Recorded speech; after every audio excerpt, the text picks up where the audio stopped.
চোখ গেল রে, কান গেল রে, মন গেল রে, প্রাণ গেল ডিসি অ্যান্টেনার টিভির জ্বালায়, ওরে টিভির জ্বালায়। চোখ গেল রে, কান গেল রে, মন গেল রে, প্রাণ গেল। চোখ গেল রে, কান গেল রে, মন গেল রে, প্রাণ গেল ডিসি অ্যান্টেনার টিভির জ্বালায়, ওরে টিভির জ্বালায়। ঈমান রাখা দায়, নাউজুবিল্লাহ নগনা ছবি ফেলছে বেকায়দায়। বড় সাহেবের বিবিরা সব টিভি আর দেখে, বড় সাহেবের বিবিরা সব টিভি আর দেখে। কসমেটিক্স আর লিপস্টিক লাগায় ঠোঁটে মুখে। চোখ গেল রে, কান গেল রে, মন গেল রে, প্রাণ গেল ডিসি অ্যান্টেনার টিভির জ্বালায়, ওরে টিভির জ্বালায়। নইশো কেলাবে যায় রে বিবি, ডানা কাটা পড়ে। নইশো কেলাবে যায় রে বিবি, ডানা কাটা পড়ে। ধ্যান চিবে কাঁধে নিয়ে রূপের বাগাদুরে। এ সমাজের ভাঙব তালা, রুখবে কে আজি? এ সমাজের ভাঙব তালা, রুখবে কে আজি? ডিসি অ্যান্টেনার টিভির জ্বালায়, ওরে টিভির জ্বালায়। আজকের জলসার সুযোগ্য নির্বাচিত স্বনামধন্য সভাপতি, উপস্থিত ওলামায়ে কেরাম, শ্রোতা হিসাবে যারা এসেছেন, চলে গেছেন, আসছেন, নারী পুরুষ আবাল বৃদ্ধ বনিতা নির্বিশেষে সকলকে জানাচ্ছি আন্তরিক শুভেচ্ছা, ভালোবাসা, প্রেম, মোবারকবাদ, ধন্যবাদ, সাধুবাদ, স্নেহাশিস যথাক্রমে শ্রেণীগতভাবে। এতক্ষণ পর্যন্ত আপনারা চূড়ান্ত পর্যায়ের আলোচনা শুনছিলেন। জনাব মাওলানা মুখতার হোসেন সাহেব ওই আলোচনা রাখছিলেন। ঠিক অনুরূপ আমার নামে টাইম বরাদ্দ করা আছে,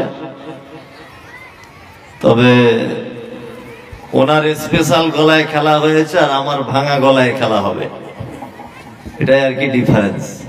ওনার মতো অত সুর আমার ভালো নয়, তবে আমি চেষ্টা করব আপনাকে কিছু দেওয়ার, আপনাকে কিছু জানাবার চেষ্টা করব। তবে আমার কাছে বেশি কিছু আশা করিয়েন না যে বিশাল কিছু দিতে পারবে, এরকমও নয়। আমি একটা একটা করে কাটা কাটা করে বলি তো, কিন্তু আমাকে বারবার ওটার সময় বলেছে একটু সুর দিতে হবে, সুর দিয়ে বলতে হবে। এখন মানুষ যে এত সুরের পাগল, আল্লাহ হাকিম জানে। যাই হোক, আমি ওর বিরুদ্ধে নয়, আমি ওর পক্ষেই। তারপরেও আমি কিছু কথা আলোচনা রাখবো ইনশাআল্লাহুল আজিজ। আমি পবিত্র আল কোরআনের খুব পরিচিত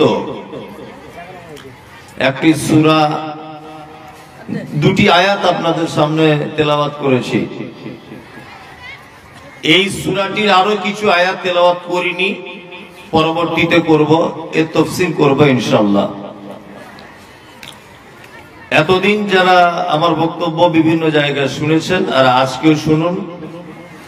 আজকে আমি আপনাকে চেষ্টা করব ভিন্ন কিছু শোনাতে। পবিত্র আল কোরআন পৃথিবীর একটা আশ্চর্যজনক কিতাব। যার সমকক্ষ আর কোন কিতাব পৃথিবীতে নেই। সারা পৃথিবীতে কোন লেখক পৃথিবী শব্দটা উল্লেখ করা হয়তো ভুল হবে, বিশেষ করে ভারত, পাকিস্তান, বাংলাদেশ, এমন একটা লেখক আপনি দেখাতে পারবেন না যে লেখকটা নিজের মাতৃভাষাতে কোনো বই রচনা করতে পেরেছে। একটা লেখক আপনি দেখাতে পারবেন না। দেখান। নোবেল পুরস্কার পেয়েছিলেন রবীন্দ্রনাথ ঠাকুর গীতাঞ্জলি নামক একটি বই লিখে, এটা আপনারা জানেন। যদি বলছেন এই সবগুলো কেন বলছেন, আর এগুলো বলা দরকার আছে। এত বড় মাপের লোক গীতাঞ্জলি নামক বই লিখে নোবেল পুরস্কারে পুরস্কারিত হয়েছিলেন। দুর্ভাগ্য, আমরা খুব ভালো দেশের বাসিন্দা, এত সিসিটিভি, এত সিকিউরিটি দেওয়ার পরেও সেই নোবেল বোলপুর শান্তিনিকেতন থেকে চুরি হয়ে গেছে, এটা আপনারা জানেন। তো অত বড় মাপের লোকেটারও ক্ষমতা হয়নি নিজের মাতৃভাষায় কোনো বই লিখতে, সব ভিন্ন ভাষা ধার করতে হয়েছে। নজরুল পাগলের মতো যেটা ইচ্ছা হয়েছে সেটা বলেছে, কখনো গান গেয়েছে, আবার কখনো বলেছে মসজিদের পাশে আমার কবর দিও ভাই, নানান কাহিনী ওর। আবার কখনো বলেছেন আমি হাবিয়ার থেকেও তপ্ত, মানে হাবিয়া একটা জাহান্নামের নাম, তো উনি ওইটাকে কেন্দ্র করে বলছেন আমি হাবিয়ার থেকেও তপ্ত, মানে জাহান্নামের থেকেও আমি গরম। কবির মাধ্যমে কবিতার ছলে বোঝাতে চেয়েছেন। ওনাদের খুব পাণ্ডিত্য ছিল। নজরুলের এখনো কিছু ভাষা আছে ডিকশনারি খুললে পাত্তা পাওয়া যায় না, আছে না, এত কড়া কড়া ভাষা। কিন্তু পিওর বাংলাতে তিনি কোনো বই লিখতে পারেননি। যদি বলছেন পিওর বাংলাতে লিখতে পারেননি, আপনি কি বলছেন? তাহলে কি ইংরেজিতে লিখেছে? না, আমি মমতাজুল ইসলাম বলছি। আপনি একটা বই শেষ থেকে শুরু, মানে শুরু থেকে শেষ পর্যন্ত পড়ুন, আর তারপরে আমাকে বলুন তো যে সবটাই বাংলা আছে নেই। উনি অনেক জায়গায় ব্যবহার করেছেন হাকিম, এটা আরবি শব্দ। অনেক জায়গায় ব্যবহার করেছেন মুখতার, এটাও একটা আরবি শব্দ। উনি কোথাও ব্যবহার করেছেন আল কাতরা, এটা আরবি শব্দ। এরকম নানান দেশের শব্দকে নিয়ে আমরা বাংলায় যে কথা বলি, পিওর বাংলায় বলি। স্কুলে দেখবেন দেওয়ালে লেখা আছে ছাত্র ছাত্রীরা তোমরা এখানে সাইকেল কেউ রাখিবে না, লেখা থাকে কি লেখেন এরকম জিনিস? আচ্ছা বলুন তো সাইকেলটা কোন ভাষা? ইংলিশ। বলছে চেনটা পড়ে গেল রে, চেনটা পড়ে গেল। চেন কোন ভাষা? ওটাও ইংলিশ। বেলটা বাজছে না, বেলটা কি ভাষা? এটাও ইংলিশ। মারগাট ভেঙে গেছে, সাইকেলের মারগাট, এটা কোন ভাষা? এটাও ইংলিশ। সিট, আমরা যে বলি সাইকেলের সিট, এটাও ইংরেজি। তাহলে টোটাল সারা দেহে সাইকেলে যা আছে সব আমরা ইংরেজিতে বলি, অথচ দেখবেন বাংলা প্রত্যেক লেখক সাইকেল শব্দটা বাংলা বইয়ে লিখেছে। লিখেছে না? লিখেছে। তার মানে ইংরেজিটা বাংলা বইয়ে ঢুকিয়েছে। পৃথিবীর একটা আশ্চর্যতম কিতাব যার নাম আল কোরআন, এমন একটি অক্ষর আপনি দেখাতে পারবেন না, শব্দ তো দূরের কথা, যেটা ভিন্ন কোনো ভাষা থেকে ধার করা হয়েছে। এটা কোনো ভাষা থেকে ধার করা হয়নি। এক। নাম্বার দুই, পৃথিবীতে এমন কোন গান, এমন কোন আবৃত্তি, এমন কোন লেখা, এমন কোন গদ্য, এমন কোন পদ্য, এমন কোন সংস্কৃতি পৃথিবীতে নেই যেটা একাধিকবার শুনলে মানুষের শুনতে মন চায়। আছে? নেই। কিছুদিন আগে রানুদির গান উঠেছিল, তেরি মেরি, শুনেছেন? রানাঘাটের রানুদি, শুনেছেন? আর কেউ গায় না, ওটা মুছে গেছে।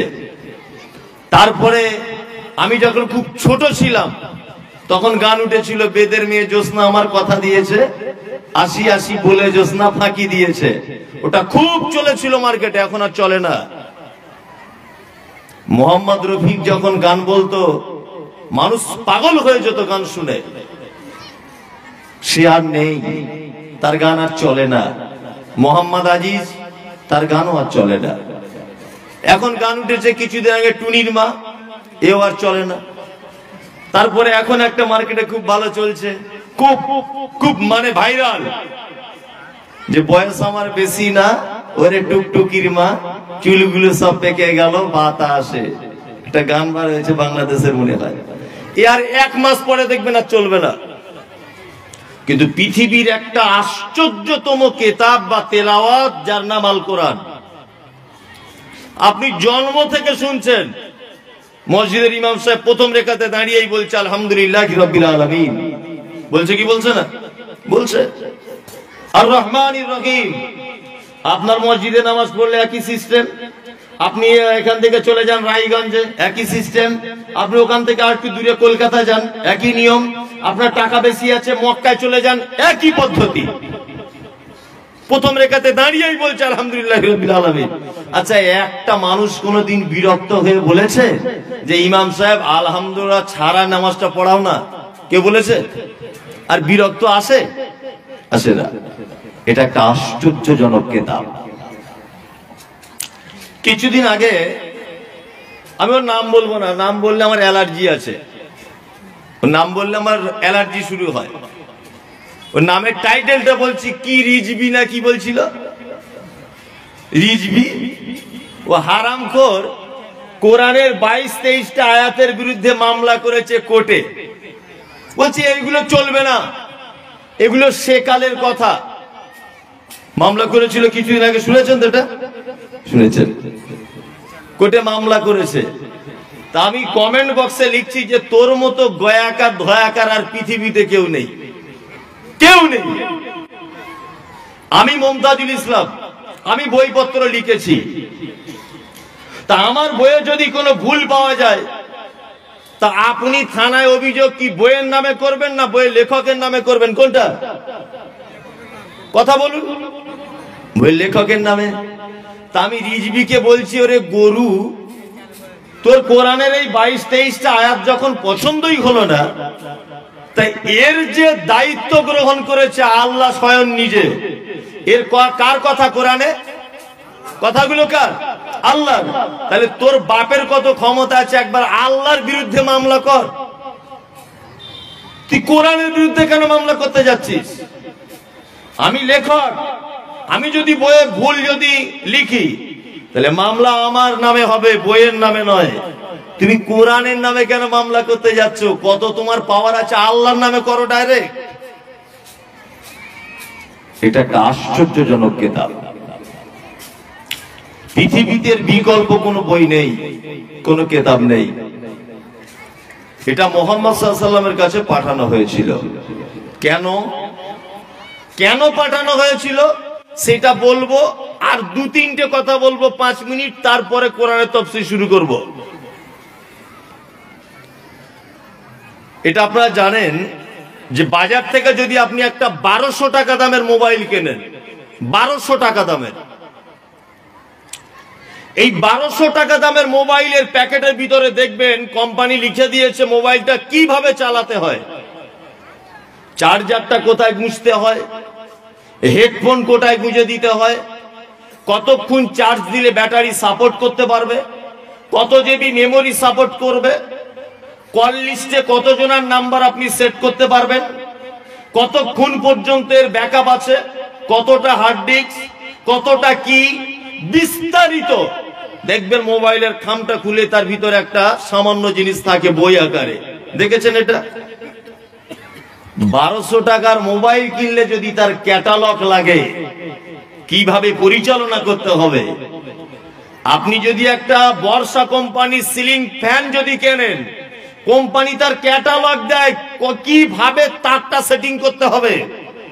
আপনি যদি একটা ট্র্যাক্টর কেনেন, তো ওই ট্র্যাক্টরের কোম্পানি আপনাকে একটা সিডি ক্যাসেট দেবে, কিভাবে ট্র্যাক্টরে কোথায় মোবিল ভরবেন, কোথায় পেট্রোল ভরবেন, এটা আপনাকে দেওয়া হবে। হবে কি হবে না? হবে। তাহলে সামান্য যদি 50, 100, 200, 500, 1000 টাকার মাল কিনে তার ক্যাটালগ লাগে পরিচালনা করার জন্য, তা আল্লাহ তাআলা এই কুল ও কায়নাত সারা পৃথিবী যিনি তৈরি করেছেন, আচ্ছা বলুন তো এই মহান রব্বুল আলামিন কি বিনা ক্যাটালগে কোন জিনিস তৈরি করবেন বলে মনে হয়? করবেন বলে মনে হয়? হয় না। পৃথিবীর প্রত্যেক জিনিস তার নিজস্ব গতির উপরে সৃষ্টি করেছেন আল্লাহ। যেমন কুকুর, কুকুর কোনদিন দেখবেন না মাঠে জমিতে গিয়ে ধান গাছ খাচ্ছে, দেখবেন? দেখবেন না। আল্লাহ ওর জন্য একটা নির্দিষ্ট খাদ্যের ব্যবস্থা করেছে। আপনি গরুকে কোনদিন দেখবেন না যে গরুটা কোনদিন কুকুরের খাদ্যটা খাচ্ছে, দেখবেন? দেখবেন আপনারা? দেখতে পাবেন না। ওদের জন্য নির্দিষ্ট কোনো ক্যাটালগ বানানো হয়নি, ওদের ভিতরে বিবেক বলে যে জিনিস ওটা দেওয়া হয়নি।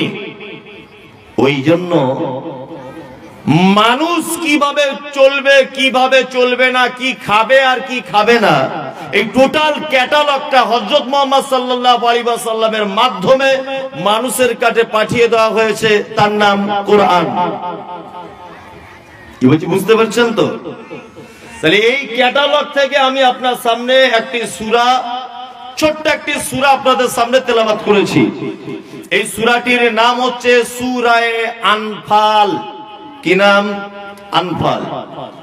পবিত্র আল কোরআন দুটি ভাগে ডিভাইডেড করা আছে, এটা আলেম ওলামারা জানেন। আমার ভাষা বুঝতে অসুবিধা হচ্ছে না তো?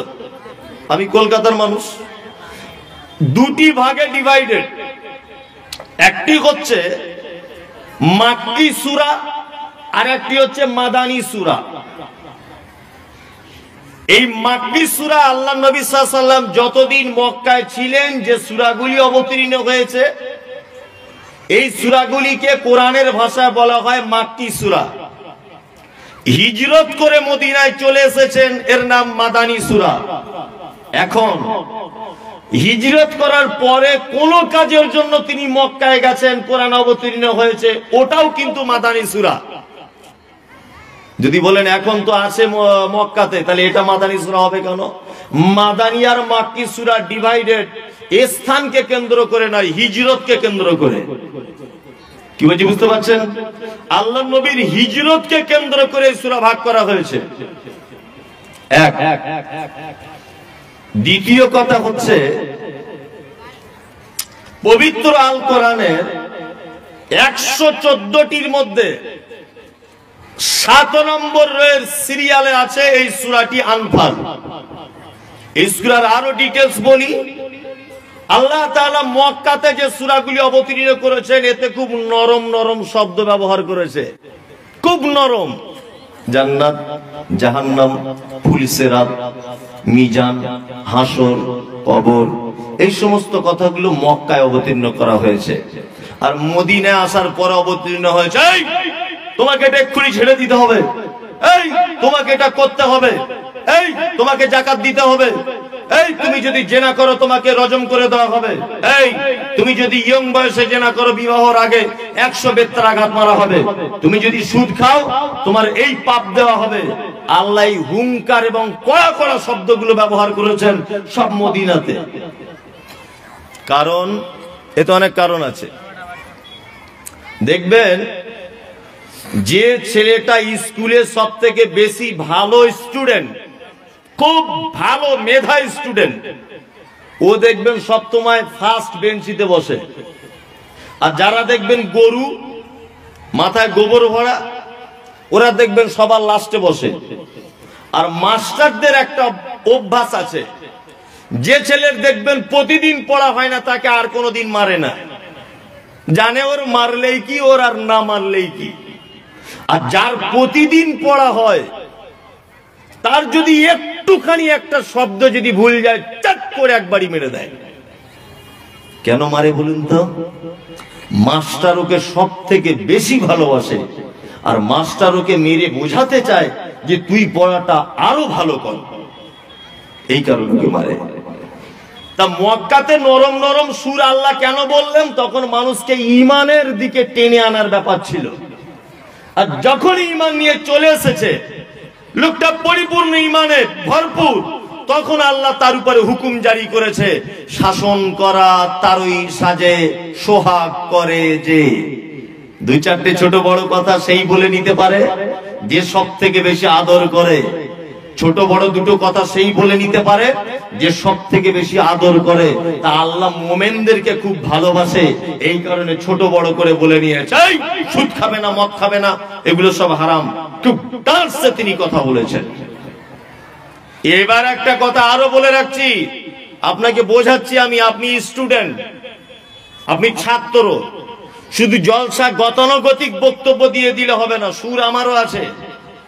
আমি অনেক কেচ্চা কাহিনী জানি, ফতেমার ক্যাসেট জানি, আলিয়ার ফতেমার বিয়ের ঘটনা জানি, কিন্তু ওগুলো আপনাকে আমি বলতে চাইছি না। সারা জীবন কি ঘটনাই শুনবেন?